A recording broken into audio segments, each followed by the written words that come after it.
Itinanghal ang pambato ng La Union na si Bea Malone Winderski bilang Miss Universe Philippines 2026, sa ginanap na Coronation Night sa SM Mall of Asia Arena noong Sabado ng gabi, 2 ng Mayo. Ipinasa sa kanya ni Miss Universe Philippines 2025, sa manalo ang korona bilang tanda ng pagkawagi sa naturang kompetisyon. Nakatakdang katawanin ni Bea ang Pilipinas sa global stage para sa ika-75 edisyon ng Miss Universe na gaganapin sa Nobyembre taong 2026. Hindi na bago kay Bea ang mundo ng pageantry. Kinoronahan na siya noong 2024 bilang Miss Earth USA. Dahil dito, kinilala siya bilang kauna-unahang Filipino-American na nanalo ng naturang titulo.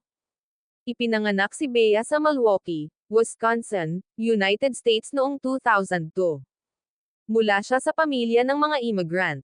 Ang kanyang dugong Pinoy ay galing sa panig ng nanay niya. Bagamat kasalukuyang naninirahan sa Makati, ang La Union na nirerepresente ni Bea ay probinsya ng kanyang lola't lolo. Habang lumalaki, naging bahagi si Bea sa iba't ibang aktibidad dahil sa kanyang mga likas na talento at talino.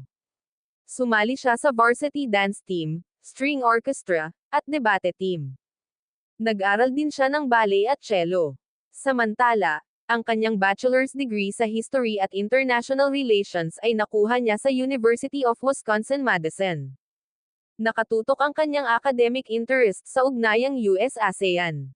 Kaya naman hindi nakapagtataka ang pagkakaroon ng kamalayang panlipunan ni Bea at ang kanyang mga pakikisangkot sa mga pagkilos para ipanawagan ang kanyang adbokasiyang pinaniniwalaan. Sa katunayan, nakiisa si Bea sa pagkilos na ginanap sa Luneta noong ika-21 ng Setyembre taong 2025. Ito ay bilang tugon sa isyu ng maanumalyang flood control projects. Bukod sa pagtataguyod ng climate justice, kaisa rin si Bea ng mga immigrant. Patunay lang ito na hindi lang ganda ang puhunan ni Bea sa kanyang laban kundi pati ang talino niya na ginagamit para sa kapakinabangan ng bayan.